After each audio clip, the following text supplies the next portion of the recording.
Yo, what's good? It's your man, Mr. ID, representing all 5 sectors of the Pinnacle, Jersey City. I'm coming to you live and direct from Ducre School of Art in Plainfield, New Jersey. This is for Hip Hop Has Soul, h3soul.com. Make sure you check it out. Every Monday we put up new stuff, and Wednesdays.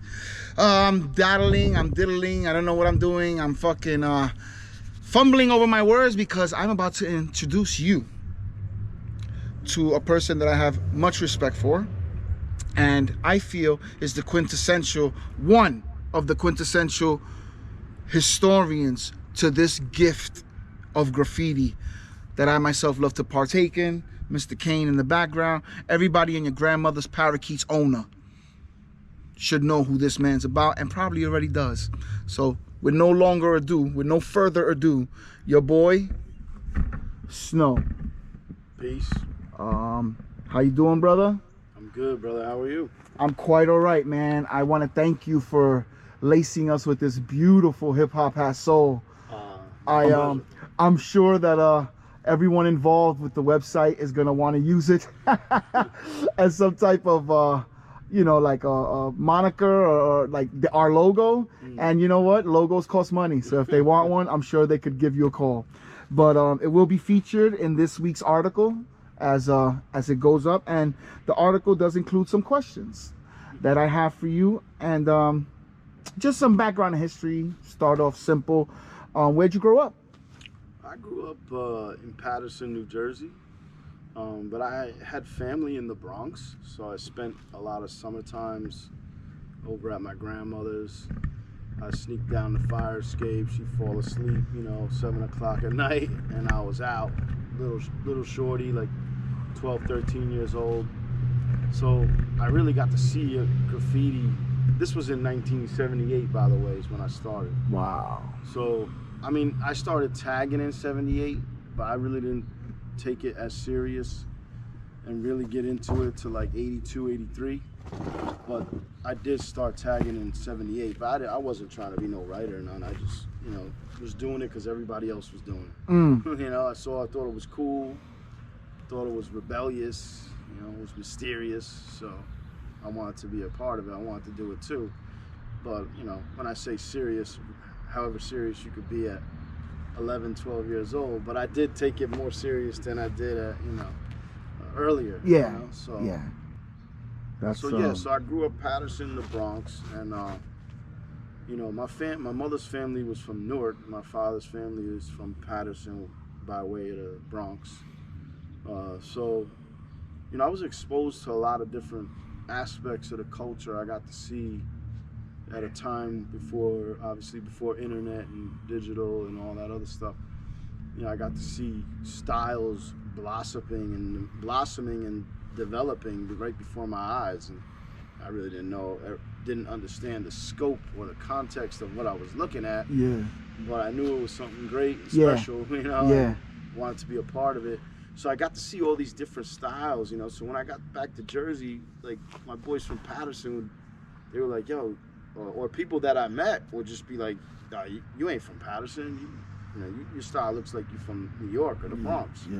You know, and I would say, I'm from Paterson, bro, you know. Like, so, you know, I was able to really open my eyes to different styles that maybe the guys from the Bronx weren't coming to Paterson to see all these hidden gems that were there. Yeah. Maybe the dudes from Paterson weren't venturing out to the Bronx at that time. So it was a unique perspective. Wow. And clearly you soaked up the trips back like and a forth. Sponge, man. Yeah. You know, I mean, I started, then when I got a little older, you know, 14, 15, I started getting more mischievous and sneaking out of the house in Jersey and jumping on a bus. There was one bus that ran to New York City and back, and that was it. You know. By that age, were you piecing? Yeah, I was trying to. I don't know if you would call it piecing. But, all right. It was my poor excuse for piecing. But, I always had a pretty decent hand style, you know, but it took me a little bit to develop further with the art form, you know. But I would jump on the bus and get out to New York City and see the train, you know, bench and train watch, you know, and take pictures, and there's nothing like it. You can't really, you know, quantify it into words. You can't quantify, you can't put it into words. Yeah. It was it's a special time. It really was, and I did soak it all in, and I remember seeing, you know, some trains, and I saw like a Rack 7, and I seen some Scheme stuff, and a lot of FC crew, West and them, and I was just like blown away, you know. And I wanted to be like them. I wanted to be as good as them, you know. Yeah. I wanted my shit to shine. Wow. Okay. Well, I think you've covered my second question, which was, what was the graffiti scene like at that time? You've covered it pretty well. We've talked before about this, you know, and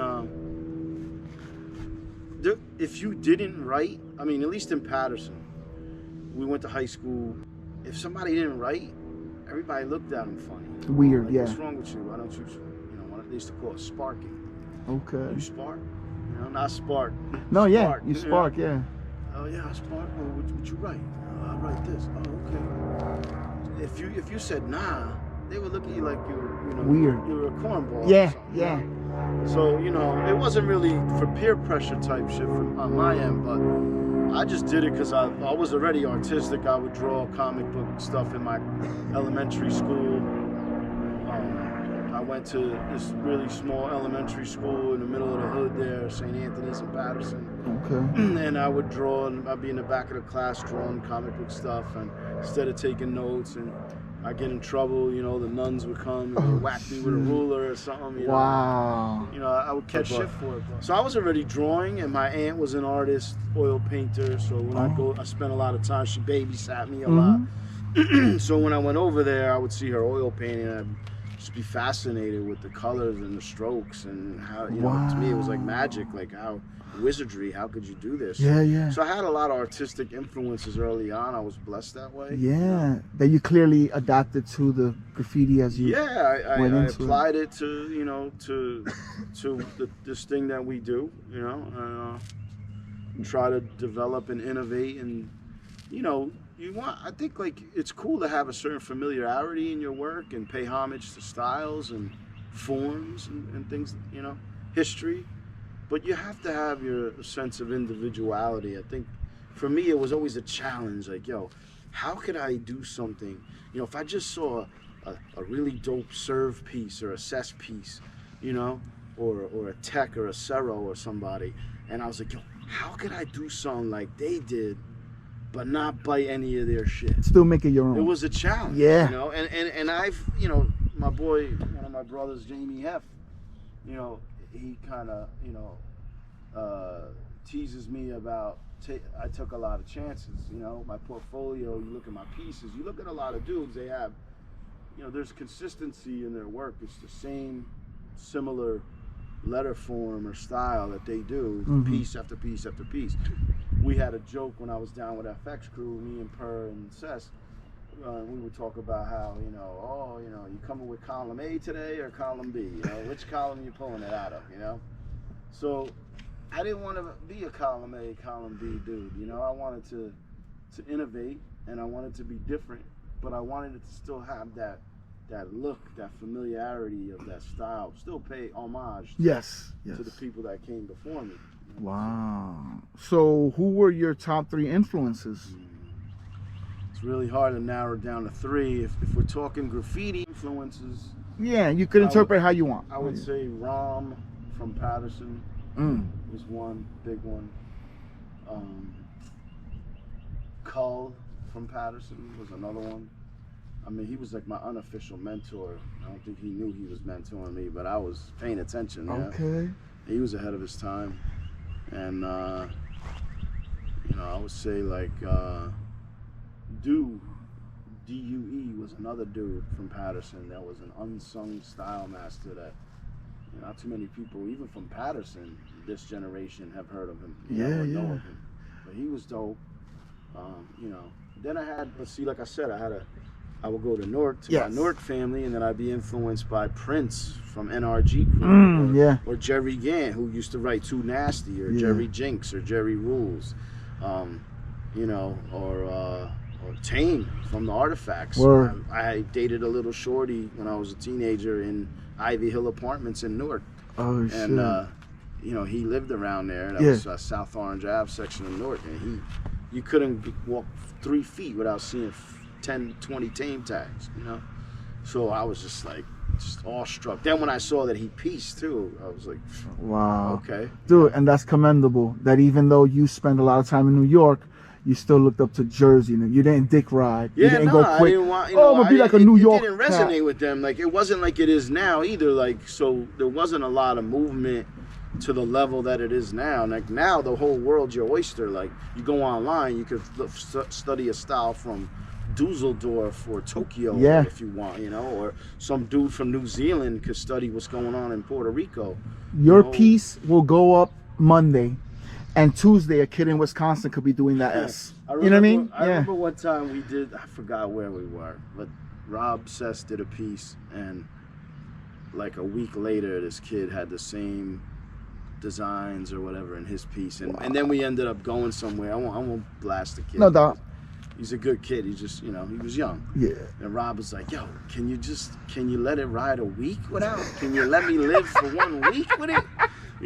So, these conversations sometimes to an outsider seem egotistical or arrogant, but it's reality. It's the truth. We were all there. We were all making history. We were all innovating. We were all battling to try and be style masters and everything else.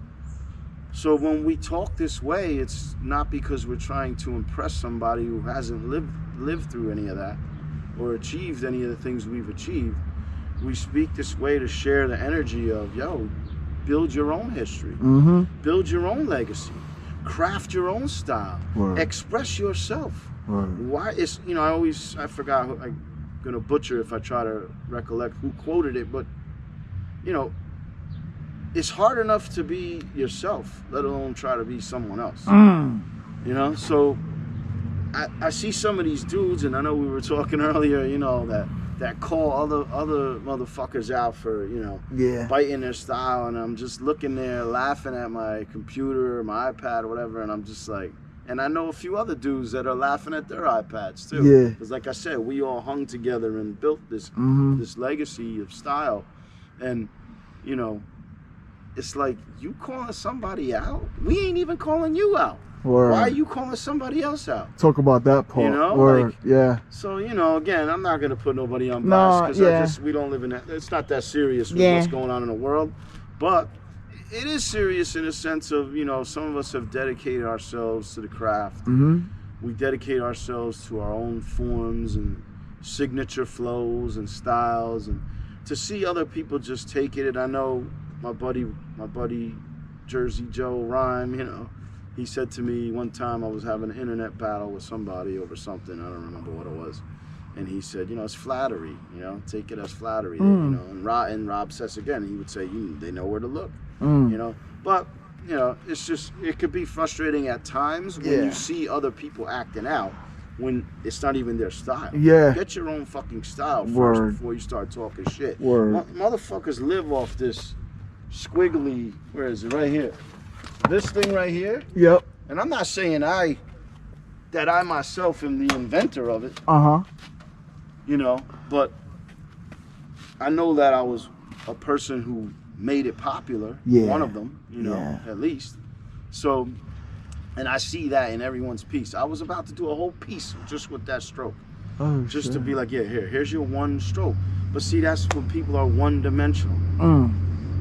And you can't speak 4D and 5D language to a one-dimensional or two-dimensional mind. Wow. Now, their mind has all about. I don't say it in the sense of superiority. I say it in the sense of everyone can be woke. I'm a knucklehead from the street. And so if I could figure it out, anybody can figure it out. So why are you staying ignorant? And this is what stunts the growth of, this just thing sitting around and biting. Instead it's lazy. I mean, I'm not talking about being influenced. We all do it. I do it too. My influences outside of graph were, Frank Frazetta, Todd McFarlane, Az Peary, Rudy Nebris. These are all comic book and ink masters, and you said when you were young you drew it in school. That was the thing. I would draw shit in school and mimic their lines so I could understand their flow, so that I could alchemize it and transmute it and change it my way. Yes, make not it your to own. just go and reproduce it and then bully someone else for trying to copy the copy that I'm copying somebody. Yeah. They need to get kind a grip, of ridiculous. And that's why I'm a little, you know, we were talking earlier too about how people say, oh, another angry, bitter OG or whatever. He didn't make it. Well, I hardly think that I did not make it. If you check my resume, I did a lot of things first. I worked with, I've achieved so much that I don't even think about that stuff unless this kind of conversation comes up. And people start questioning me, oh, you know, oh, he's arrogant, he's got an ego. He says, no, dude, you're just a toy. Your shit is whack. Step it up. Stop being a toy. Get a grip. Use your imagination. It's your superpower. Yeah. And apply it. And be great. Be the great artist that you can be. Okay? I learned but a just long because time I'm ago. critiquing you does not mean that I'm bitter or jealous of your career or anything else for that matter. There's enough sun for everyone to shine. I was raised that way. Word. Yeah, and there's a difference between conceit and confidence. Yeah. And if you're speaking from a place of knowing what the fuck you're talking about, being there in the beginning, literally in the beginning. I was there. What am I supposed to do? Undo history to make you feel comfortable that you were not there? Word. I can't do that. Word. I won't do that. That's right. You shouldn't have to. So now I'm a little bit more boisterous about it. Yeah. I was always been a semi-peaceful dude, you know, and now I'm like, you know, not that I'm looking for violence or anything like that, but I look at, you know, I tell people what I think, and if they're gonna perpetrate a lie and a fraud, and I'm around and I hear it, I'll probably address it, and I'll probably call you out on your bullshit, and then everybody wants to fight.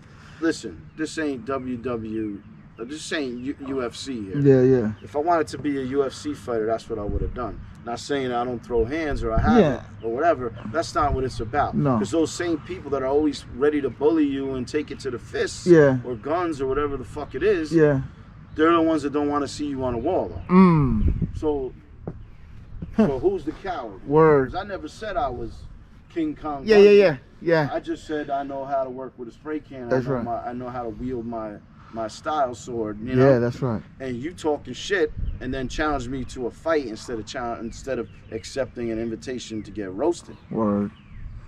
So speaks volumes. Yeah. When they have to go to them links. I mean, I don't want to seem angry and upset about it. It's funny when I see OG, you know, everybody's younger generation to me, but you know, when they call, oh, he's just bitter, blah, blah. And you know, a lot of times they're right. There's a lot of has-beens and never-weres out there too. Yeah.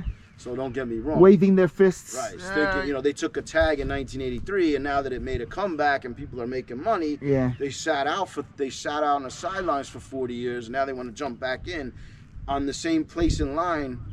Dude, the line was moving. Yeah. Motherfuckers like me and Tech and Czar and Tame and Shark and you know, anybody else that I'm a TD, you know, we never got out of line. Word. We've been in that same line on the same path since day one. So they want that same shine, or they come back and they're like, yo, Snow, hey, put me on, put you on. Where you been for 32 years? I'm supposed to put you on? I don't even barely remember who the fuck you are.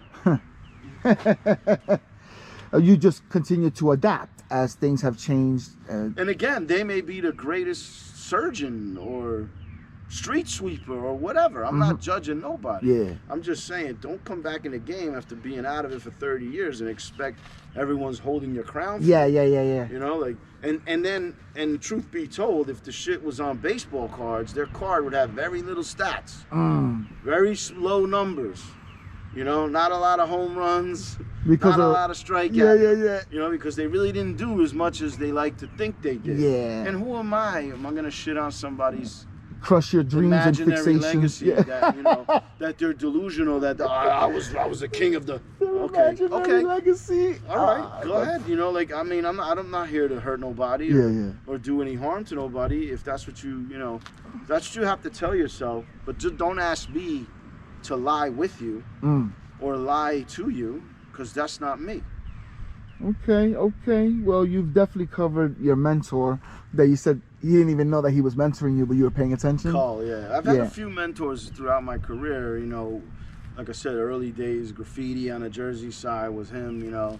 But then I worked with, when I went to work for Spawn, for McFarlane Toys, Todd McFarlane Toys, The president of the company, him and I became really good friends, and he's who I worked with, and he became like a mentor to me. I worked with them about 7 or 8 years, doing all kinds of. I wore a lot of hats, mostly doing murals for Toy Fair and the toy showroom, helping to design their showroom and all their installations and environments, etc. Oh wow! But I also assisted in the paint department, coming up with paint master designs and painting prototypes. Oh shit! So I learned a little bit of, a lot of, basically him and his cousin Ken Zen, rest in peace. They ran the construction of the showroom, and collectively they had like 60-something years of experience. Like they were older guys, And I mean, Tony Bellato, who's the gentleman I'm talking about, he's still around. Ken Zen, as I said, passed away, but Tony, Anthony Bellato, he showed me they showed me 60 years worth of stuff in 7 years. Wow. In terms of materials, processes, engineering, I've always been a critical thinker, bless my parents for raising me that way, but he really helped me as an artist to critically think. Wow. And not to get jammed up, not to paint myself into a corner. Yeah, as it were. Not to be frustrated with creative block, Mm. etc. Just to learn how to, manage my flow, and study my forms, which is what I tell you guys in class, right? All the time. Forms, flow, and imagination. That's the triangle, like in martial arts. It's mind, body, and spirit. For me, in art and creativity, graffiti specifically, it's forms, flow, and imagination. Mm. That trifecta will get you through it. Get you through to the next level. Oh wow. Well, do you wanna I don't know, talk about the fact that you're a professor now? You're actually an art professor.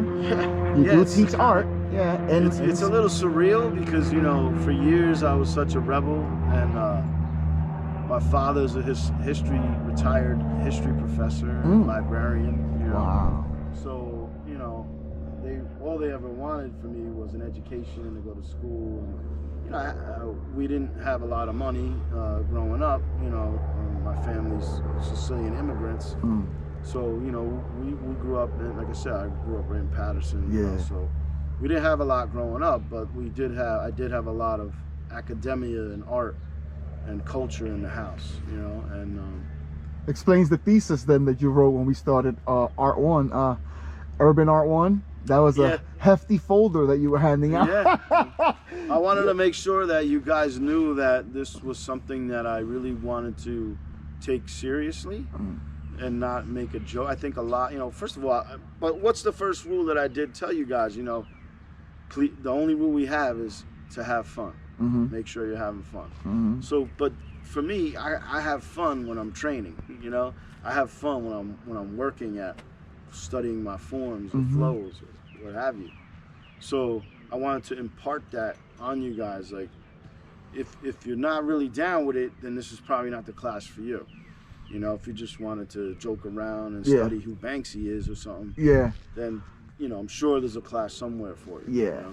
Urban art was more serious. It was more of a mentor program, mentorship.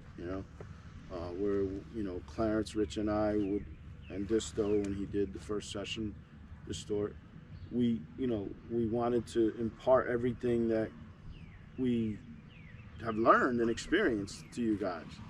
So it's like you with your son. It's like my father with me. You take it serious. The education of the next generation. That brings me to the point of what the status of graffiti is. I know we live in a different world, and I know it's a pandemic, and all that aside. I feel like we like to blame the younger generation for not, sometimes not being able to get out of their own way, stylistically, or not knowing the rules or whatever. But the OGs are responsible for teaching them that. Yeah. And some of us, we didn't do that all the time, including me. I've been a very driven, some people would say selfish individual in that sense. Back in the days, people didn't teach you it though. That was it. Clarence said it this morning, right? nobody showed me really much. Like I said, Cull, he didn't even know he was my mentor. Yeah. Because I was just trying to get a glimpse of study. I mean, I remember going to schoolyards where, you know, we would get robbed and jumped when we went out of our neighborhood or a different city. Mm-hmm. And, you know, we'd get attacked for our shit Yeah. because they thought we were coming to steal their style. Yeah. What the fuck you doing here with a camera, my man? Get the fuck out of here. Wow. Or, you know, what you doing with your book? You know, you came here to draw, you know, oh, you wax, so you Yeah. trying to bite our shit. You're a toy, Get so you outta can't here. keep this paint now. So, you know, like fucking you know, I'm jerks. sure every New York City OG will tell you, you know, it's about turf and it's very territorial. Mm-hmm. So I did grow up that way, Mm. and that's how I learned. That's the crucible that I learned in, that I alchemized in my experiences. Mm. So now, you know, I try to impart that same. We live in a different world, Yeah. so you gotta adapt. Mm-hmm. But I do try to not lose. You know, to me, it's a balance, man. You know, it's about showing them the right way, and then if they don't do it, then you regulate their ass. You know, Okay. or whatever it is. You know? Yeah. But regulate in a sense of what I say. I don't condone violence, but like I condone truth, though. Yeah. I support truth. That's right. So like, if the truth of the matter is that you're a culture vulture, or you're toxic to the culture, or you're not, or you're taking more than you're giving, Mm-hmm. the culture ain't gonna survive if everybody rips it off. Yeah. Which is why we're in this predicament we're in. And it won't 'Cause we survive. let Hollywood as it is. We have no control over Hollywood and the commercial use of art and everything else. And if people just stay quiet and don't say anything, Yeah. you know, then what happens? It'll get stolen right from under you. But, So you I'm know. not a dude that wants to stay quiet anymore about Yeah, it. I yeah. never really stayed too quiet, which is why I guess a lot of people don't like to share my company at times. But, you know, I could care less, you know. To me, they try to quarantine my style, but, Mm. you know, they can't quarantine my free will. You know? Word. How would you describe your style of piecing? Arduous. No, Wow. Okay, let me get a fucking. Let me look that up on Wikipedia real quick. well, you know, I know in class we joke around about the different labels that some of the styles that I've helped, you know, develop. Oh, like 2.5D. 2.5D is another one. I caught a lot of shit for that, you know, because everybody's, you know, either. I mean, 3D in my mind was never a style anyway. It was an application to style. Mm. You have to have style in your letters, you know, soul in your flow, Mm-hmm.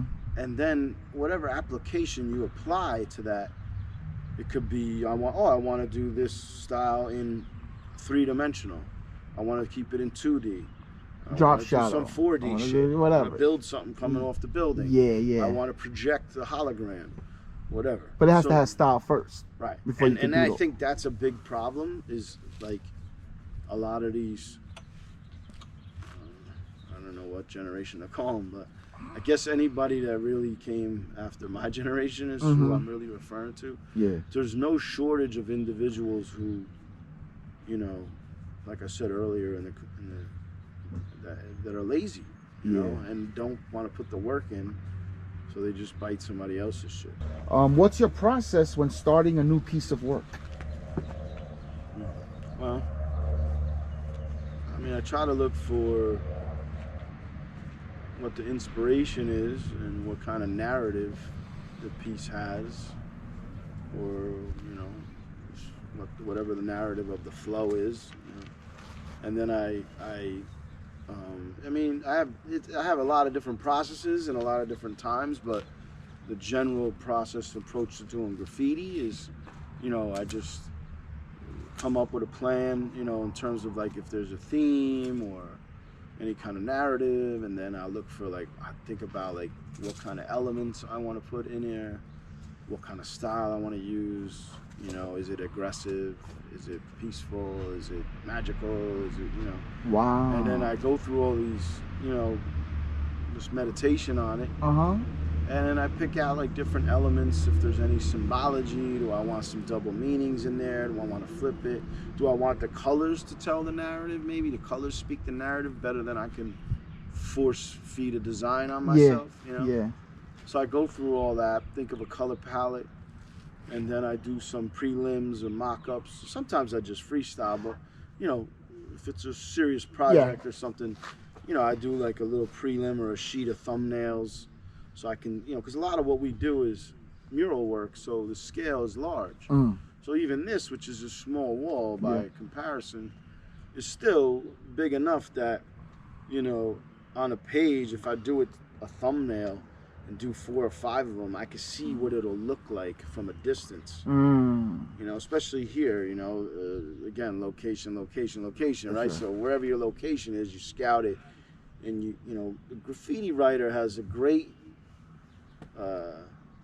intuitive feel for what goes where and what will be seen and how it'll be seen from different angles, from different speeds, from different distances. Wow. So speed, angle, distance, right? Yeah. So that's a different application of that process principle. But it works. But it works. so, you know, so the graffiti writer, they really, you know, they know what I'm gonna take this spot. This is where everyone's gonna see it. Or, you know what? They're gonna see this, but it's gonna get buffed in a week. I don't want it. I'm not out here to just have my shit. You know, some dudes, when you're young in the game, you're out there every week. You don't give a fuck if your shit gets buffed. Because you're gonna be out there tomorrow night. You're gonna do 20 more over that spot.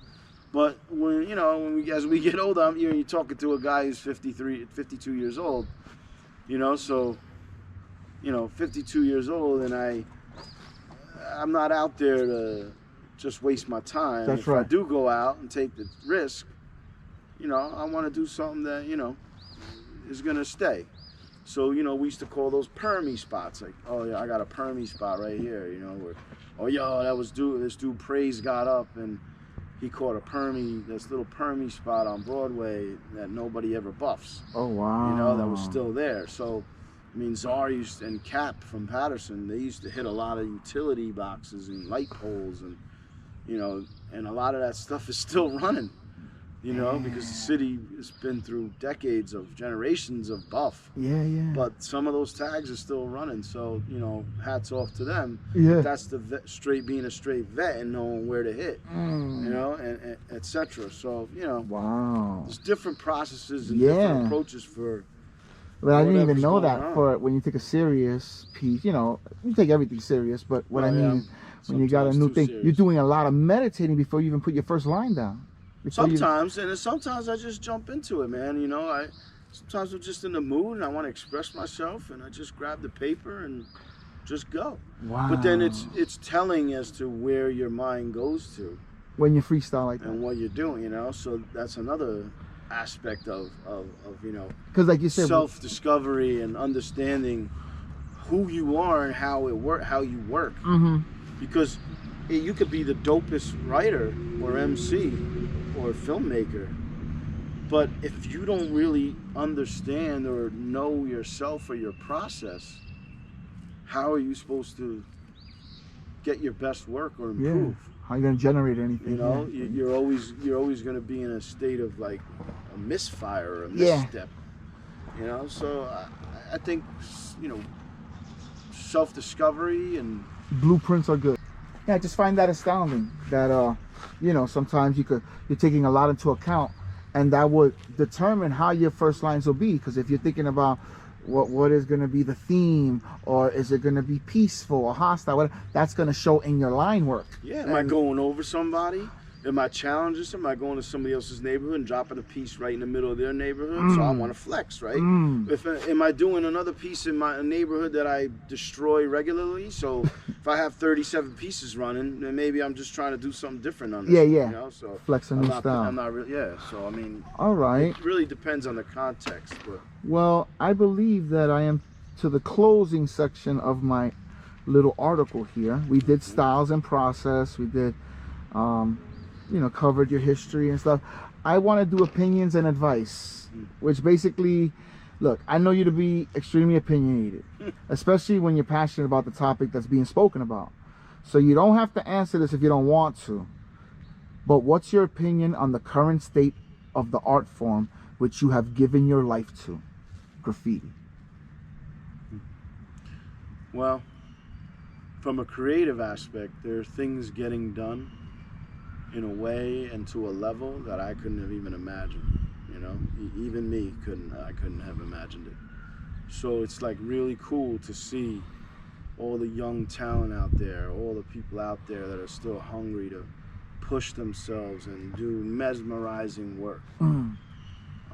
But I think that on the, every movement, as it evolves and grows, it doesn't exist in a vacuum. So obviously, commercialism and the opportunists, capitalist society that we live in Yep. is going to influence what happens with this counterculture, because it's not a culture, and it isn't certainly a subculture that I feel like these pseudo intellects in the 70s try to whitewash it and quantify it and call it a subculture. To me, it was always about being a rebel soul and the revolutionary act of hip hop.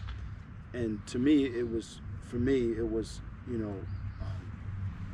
it's a counterculture. And that's what attracted me to it. To forsake any privilege or whatever that I was living with or in, to go hang with my boys and bomb the system. Yeah, this is not like Scheme said. I'm not trying to bomb. What did he say? Oh man, I fucked that up. I'm not trying to run the system. I'm trying to bomb the I'm trying system. to bomb the system. Oh, when they was at the writer's bench. And that's what what he meant was he doesn't want to be king and run it. Yeah. He doesn't acknowledge the disease culture that wants to validate him, that wants him to feel like they need to validate him. So a lot of that struggle has never gone away. And in 2020, pre-COVID, post-COVID, whatever, we're still dealing with that. And we're dealing with it in the form of the middlemen of the world, curators. I'll probably never get an art show after this interview, but really don't give a fuck at this point. I don't care. So, I don't need them to validate me. That's the whole point of my whole point of my existence. The whole point of the existence of graffiti and hip hop for me is revolutionary. You've validated yourself. So I don't need them to validate me or anything like that. Never have, never will. At least that's the way I plan on going to my grave. You know.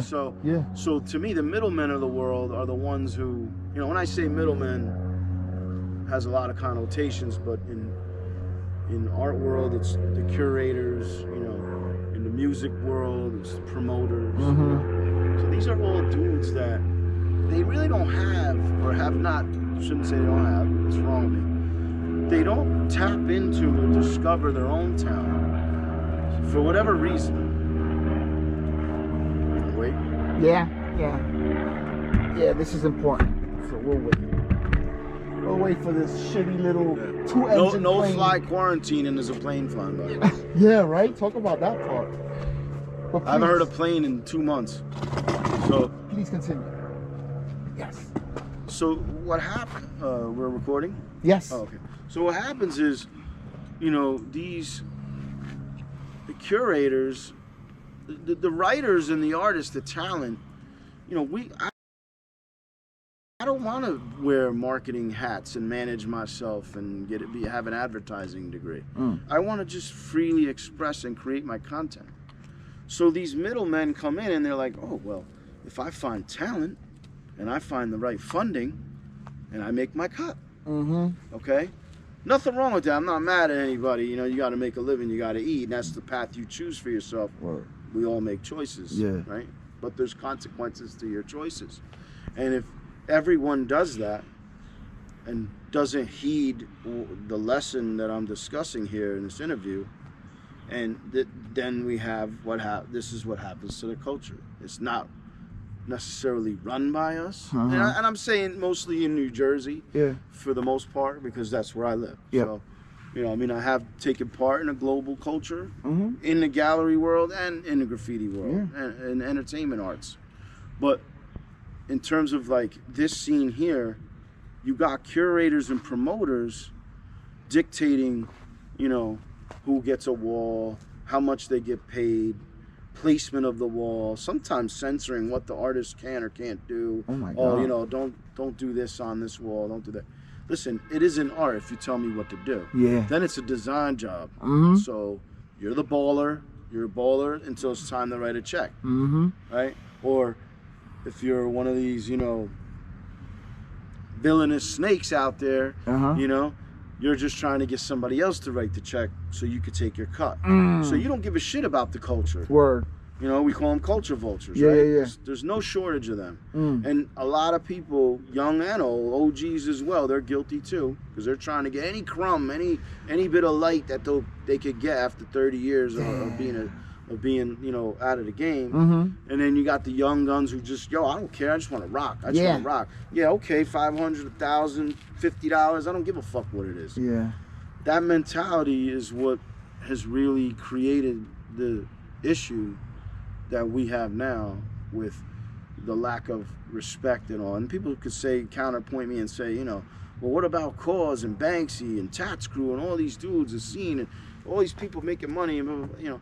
Yeah, well, talk to them and ask them if they've ever had to compromise their integrity or what their experiences are with curators and promoters and agents and management and things like that. Yeah. And I'm not going to speak for them. Nope. But I know that not everyone has had a rosy experience. Yes. So there's no shortage of these individuals out there. Matter of fact, the market, the genre, the counterculture that we're all part of is oversaturated with these, you know, culture vulture types. Wow. You know, which is why I decided to speak with you in Hip Hop Has Soul today, because, you know, I know you guys are, you know, some for us, by us shit. You know what I mean? Like, that's right. It just stands the test. You know, either the people are real or they're not. There's no faking it. And I'm not saying I want to talk to somebody that's not part of the culture, because that's how the culture grows. I'm not one of those OGs either who used to yell at people for coming to take pictures, tourists for trying to take pictures of our walls while we were doing it. I showed them love, because to me, you got to show them love. That's otherwise you become like them, right? Or you become a hater. So I'm showing them love, opening up the culture, trying to. We need people to join the ranks of this counterculture, right?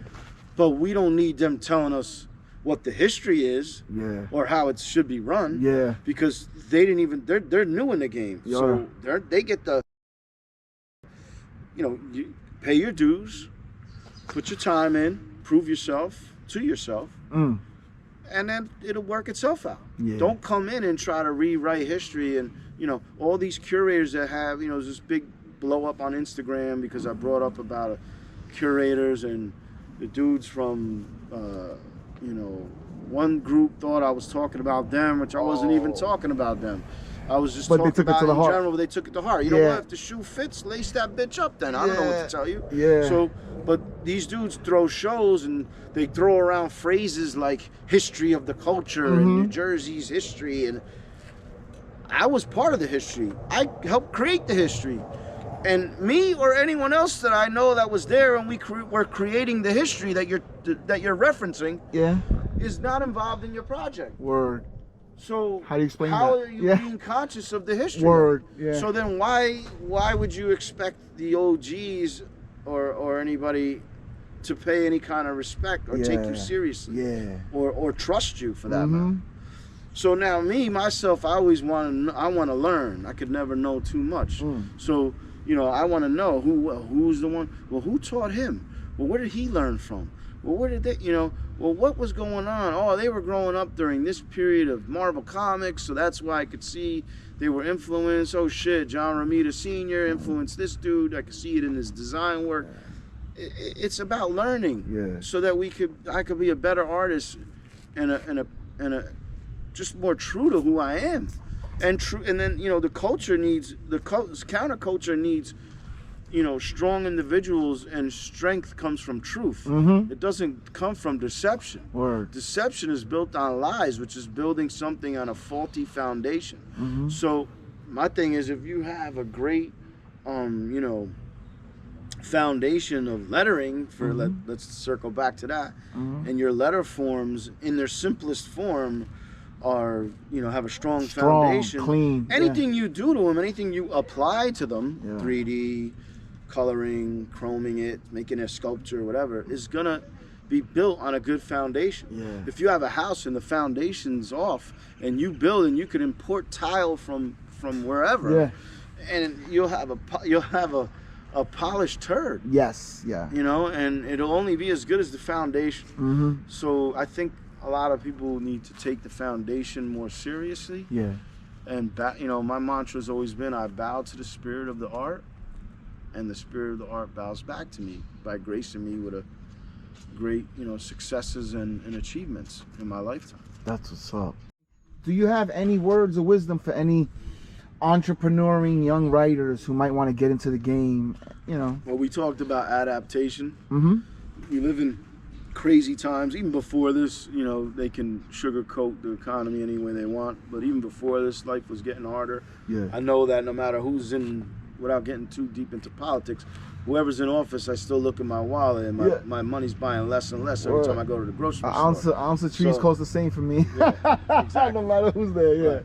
So, you know, but I think I've had to reflect myself, like, what am I going to do? Am I going to be more remote business focused in a sense of like doing things like this, or use the technology, which, you know, I grew up with people that called it tricknology, you know, so, but again, we don't live in a vacuum in isolation. So to survive, you got to be able to adapt. Yeah. So I'm looking into my war chest and figuring out, you know, what I'm going to do going forward, regardless of this COVID situation. But I think the thing that keeps resonating with me and I keep ringing in my mind when I meditate on it is adaptation. You know, my father said when I was a kid, it's not necessarily the strongest or the fastest dude who wins every fight, but it's the dude the fighter who's most adaptive, who's most adaptable, that will win the fight 9 out of 10 times. Facts. So that's Facts. I would say stay adaptable, have a plan, but don't beat yourself up for the plan. Like, I have schedules and timelines, and obviously things happen, and sometimes the project never comes to fruition. Yeah, you don't always reach your goal. But, so you have to, that's what staying adaptive is. Staying adaptive is, you know, you hear, I think it was J. Rue talking about being formless, you know. If you're formless, then they can't attack your form, right? You can't even identify you, let alone like Bruce Lee said. Right. So be the water. That's it. Yeah. Be water and have be true to who you are, and be adaptable, and try to get ahead of things, and see, like, okay, well, you know, this is the trend. You know, do I want to jump on the trend and be one of 10,000 birds on the wire, or do I want to be that bird that's all the way off on his own that everybody notices? Oh shit! Look. Now, when you stand out, there's pros and cons to that. Yeah. So, you know, all this is. But as long as you're being true to yourself, in terms of entrepreneurship, whether be adaptive, and try to use discernment and foresight to see what's going to happen, or if you can kind of predict the markets and then stay ahead of it. Because like the real estate market, when everybody jumped in the real estate market, it was too late already. The big dogs at the top of the pyramid already made their money. Yeah. So we're all just fighting for scraps. Yeah. So if you want to fight for scraps, then, you know what? Kick back, drink a beer, do whatever it is you do. Have fun, enjoy. Don't listen to a word I said. Yeah. And do your thing. Be you, do you. I can't tell you what to do, you know? But if you want to do something with your work and you want to enrich your life, these are the things. It's not my truth, it's the truth. I'm just sharing what I've learned, most cases the hard way. Well, I want to thank you so very graciously for doing not just the piece, but for sitting down with me, man. It's been about an hour. We've been chopping it up. Might have to do a two-parter for it, which is great. Whatever you want to do, just brother. More My snow pleasure, for man. everyone to know. I love what you're doing. You know, I have mad respect and love for you. Thank you, puppy. And I know. You know, COVID, I'll take the risk. We did the COVID. Wi-Fi high fives is not here today. You guys are not social distancing. Yeah, we'll live and learn. We'll get out. We'll live, learn, get Bad love. example for the kids, too. I know. Well, thank you, brother. Thank you so much. Thank you, bro. Have a great one. I will talk to you later. Peace. All right. Hip hop has soul. Ya tú sabes.